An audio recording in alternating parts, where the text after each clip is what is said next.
راح أقاسمك اليوم أسرار كيف تخلصت من أوجاع الرأس والرقبة والأكتاف وقويت ذاكرتي وتخلصت من النسيان بعد إصابتي بكورونا وتلقي للقاح. شلون دكتور؟ تابع الفيديو.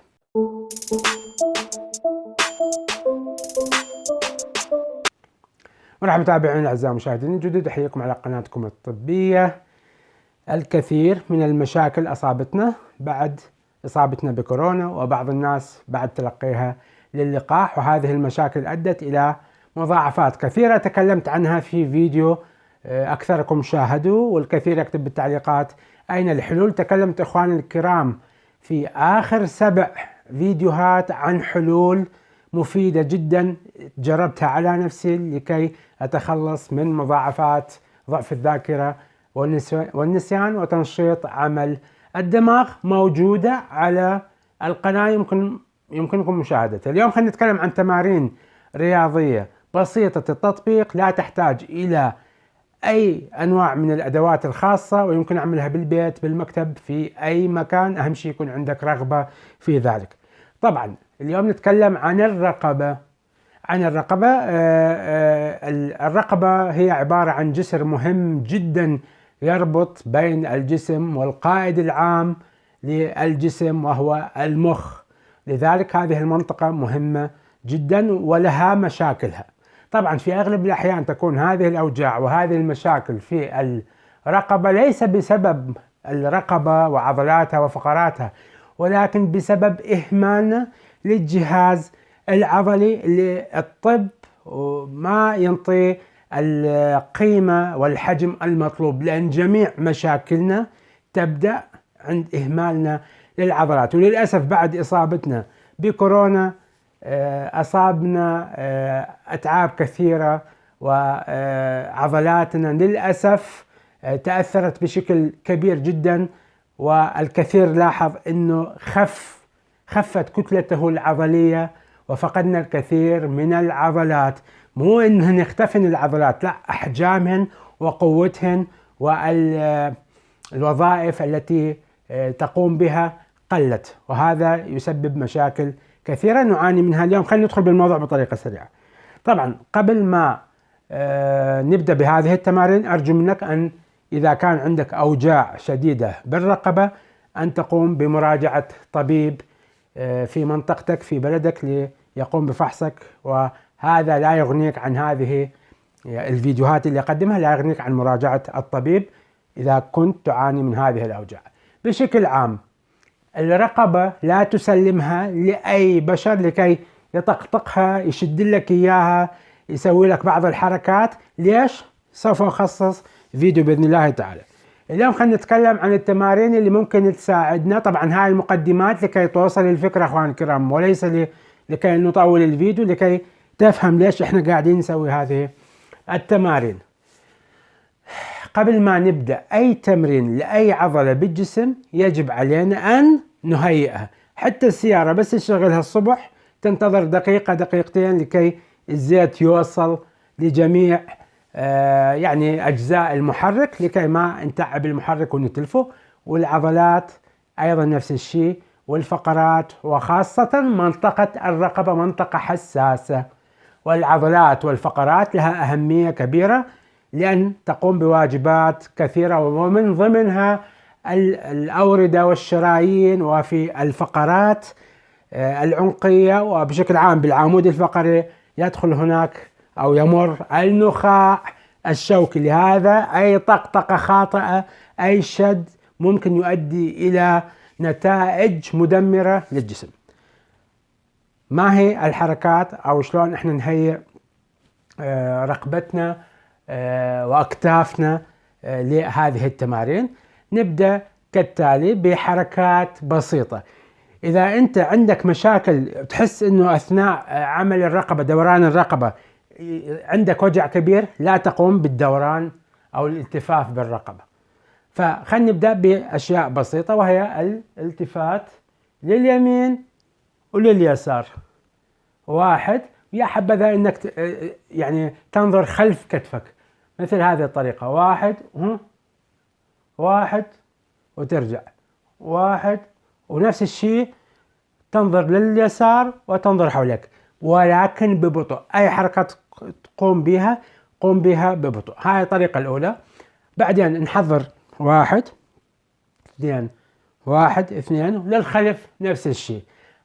هاي الحركات اللي تساعدنا على تنشيط وتهيئة العضلات للتدريب. ثاني شيء ممكن تستعمل ايديك الثنتين، شرحت عن هذا الموضوع في حلقات سابقة ولكن للناس الجدد. استعمل ايديك في مثل هذه الطريقة، تدلك هذه المنطقة، منطقة العضلات الرقبة وحتى عضلات الكتف، تمسك هذه المنطقة، وهاي الإيد هم نفس الشيء تثبتها، وتقوم بهذه يعني مثل أنك تضغط بشكل مو عنيف على هذه المناطق وتهيئها للعمل. حتى بالرأس تأخذ أصابعك بطريقة بسيطة خفيفة، بهذه الطريقة تهيئ راسك، تهيئ عضلاتك بطريقة بسيطة. طبعا الأفضل قبل هذا كله نقوم بعملية الاستنشاق الهواء، نغمض عيوننا ونسحب هواء عن طريق الخشم، نفس عميق. طبعا تفتح يديك الأفضل، نفس عميق من خلال الأنف الخشم،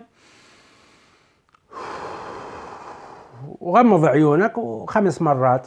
طبعا في بعض الحالات إذا كان الإنسان يستنشق بطريقة عميقة ممكن يصيبه دوخة، فأرجو الحذر لأن ممكن يزيد كمية الأكسجين الواصل للدماغ. هذا بعد ما نحضر الرقبة. طبعا راح نتعامل مع الإيدين نفس الشيء. اليدين نحضرهن بحركات بسيطة، اشبك أصابعك تحركهن هاي الأصابع. حتى ليش الأصابع دكتور؟ الكثير منكم يعاني يقول لك أنا عندي نتلة، تخدير أو كأنه كهرباء بالإيدين.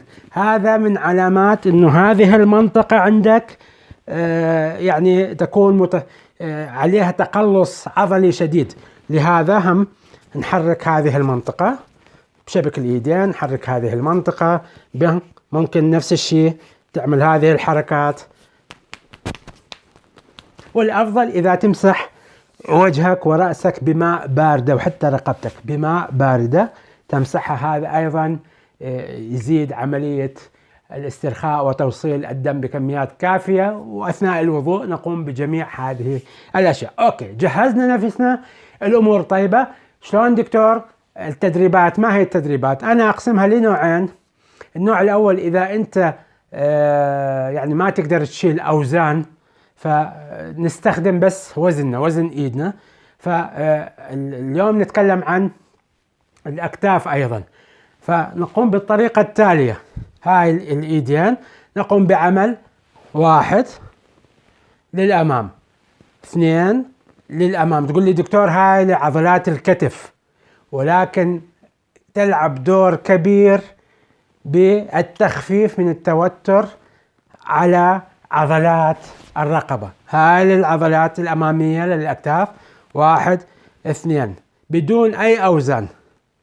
2. حتى أرلوند كان يلعبها بطريقة أنه يرفع أكثر من هذا، ولكن حسب هاي. إذا ما عندك أوزان وما عندك استطاعة تشيل أوزان أو عندك أوجاع، طبعا نحرك الأكتاف. نحرك الأكتاف، وهذا شيء هم مهم بالنسبة للأكتاف وحتى للرقبة. طب ما علاقة الرقبة؟ لأنها هي أيضا تضغط على الرقبة، للخلف وللأمام. أكتاف أكتاف أكتاف. هاي ممكن نعمل بطريقة دير بالك، بطريقة دائرية، بطريقة دائرية. هاي الكتف، هاي نضرب عصفورين بحجر، نلين الأكتاف للأمام، نلين الأكتاف لأن هنا دائما يوجد مشاكل كثيرة بالأكتاف. ونساعد أيضا بالنسبة فهمتوا أنتوا الحركة، للأمام وللخلف. هاي النقطة التالية ممكن الإيدين ترفعهن على الجوانب، ترفع الإيدين على الجوانب. هاي بدون أي أثقال، بدون شيء، بس بوزنك. عد 10 مرات، 5 مرات على قد استطاعتك. هذا يساعد على تحرير عضلات الرقبة وتحسين التروية أيضا. هاي زين. بعض أيضا تمارين معروفة أيضا لعضلات الأكتاف. ترفع حتى بدون أوزان، بوزنك بس ترفع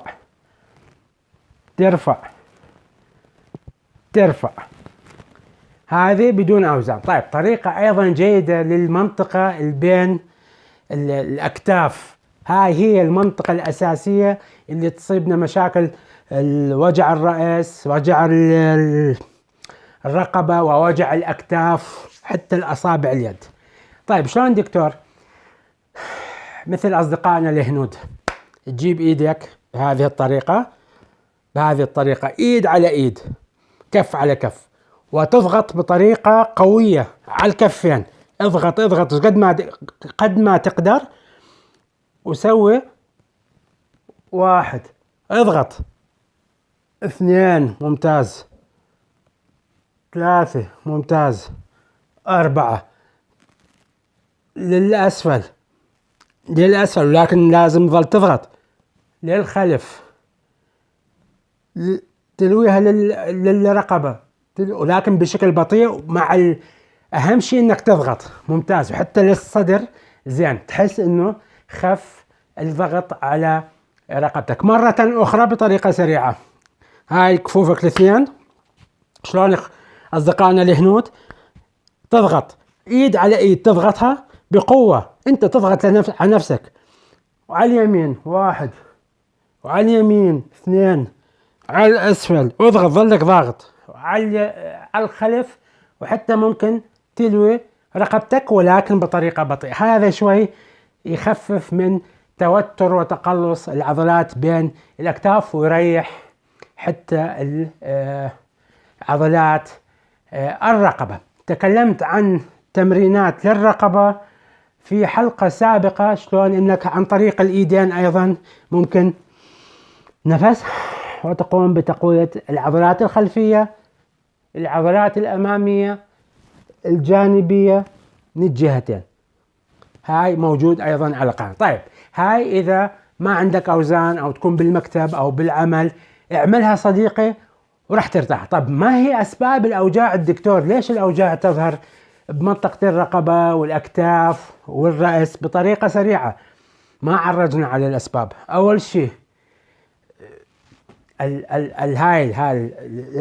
هاي المنطقة بهذه الطريقة، مسك الهاتف وهاي جلوسك بهذه الطريقة، هذا يؤدي إلى تحمل فقرات الرقبة وضعية ووزن غير مهيئ له، لأن عضلات الرقبة فقرات الرقبة من وظيفتها هي حمل الرأس بطريقة صحيحة.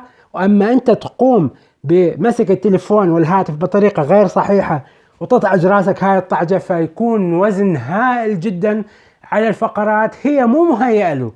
فقرات الرقبة أخوان الكرام هي يعني مو للزينة، يعني لكي تحمل الرأس، تتحرك الرأس، هاي الأمور كلها، ولكي نتنفس.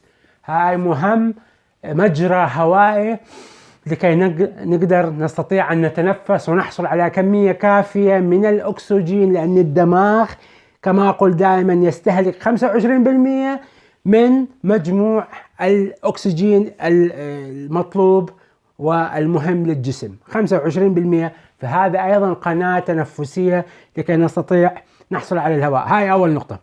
ثاني نقطة، نومنا بطريقة خاطئة. كثير من الناس تنام على حفة التخت أو السرير، هذا يؤدي أيضا إلى مشاكل ضعف عضلات الرقبة، هذا أيضا يؤدي إلى هذه المشاكل. مشاكل القدمين، ما علاقة القدمين بوجع الرأس والعضلات؟ سوف نخصص حلقات كاملة عن هذه المشاكل التي لا يتحدثون عنها، لأن المشاكل تبدأ من القدمين إخوان الكرام. هذه الأشياء، وبالمناسبة الكل يعرف الملاكم تايسون، من أحد أهم أسباب نجاح مسيرة تايسون بالملاكمة هو قوة عضلات رقبته، لأن كان يتحمل الضربات وكأنه يعني ما عنده أي أي شلون يعني أضرار بهذه المنطقة. هاي أنقذته لعضلات الرقبة، أنقذته. لكي لا نطول الفيديو، إذا أنت ربنا منطيك شوية قوة بس بالبيت ما عندك أدوات، ممكن تحصل على قنيتين من الماء موجودة بأي مكان وبكل مكان، لتر ونص أو لتر، إذا ما تقدر حتى نص لتر لا يوجد إشكال. ممكن تقوم بالحركات التالية. اعمل للباي، ما أعتقد واضحة لو لا. 1 2 1 2، هي معروفة لعضلات الباي. 1 2، لكن بطريقة بطيئة. نعمل مثل الشواكيش أو المطرقة، نفس الشيء. 1 2. تقول لي دكتور أنت تستمرن اليدين، ولكن لكي رأسك يكون مرتاح ورقبتك وأكتافك لازم هم إيديك يعملوا بطريقة صحيحة. زين، نرجع للتمارين اللي عملناها بدون قنانة. الآن نستخدمها. 1 2 1 2 بدون ما تروح النادي، لكن بشكل بطيء، حتى لو نص لتر. 1 2. زين، أيضا هاي ممكن نستعملها للمناطق الأخرى. 1 2 1 2 بطريقة بطيئة. 1 2. هذه أيضا ممكن تستعملها بهذه الطريقة. أيضا هذه الحركات ممكن تساعدك أيضا بتقوية عضلات اليد وتقوية عضلات الأكتف. جميع هذه الأمور إخواني الكرام تساعد قدر الإمكان على تحسين إيداء العضلات والتخفيف من التوتر وزيادة تروية الدماغ، وبهذا نخفف من أوجاع الرأس، نخفف من المشاكل الدوخة، هذه الأمور كلها، لأن تكون عندنا تقلصات كبيرة جدا بمناطق الرقبة. تكلمت في الحلقة الماضية عن أهم الأسباب التي تمنعك من التخلص من مضاعفات ما بعد كورونا واللقاح. فيديو مهم يمكنك مشاهدته على الرابط هنا، أو آخر فيديو كان موجود على القناة. وتكلمت أيضا في حلقة مهمة عن شلون تقوم بترخية عضلاتك بعملية تدليك بسيطة بالبيت بالمجان، يمكنك عملها. أيضا يمكنك مشاهدة هذا الفيديو على الرابط هنا. جميع ما نقدمه لكي نساعد أكبر عدد من الناس للتخفيف من مشاكلهم بطريقة صحية وسهلة وغير غالية الثمن.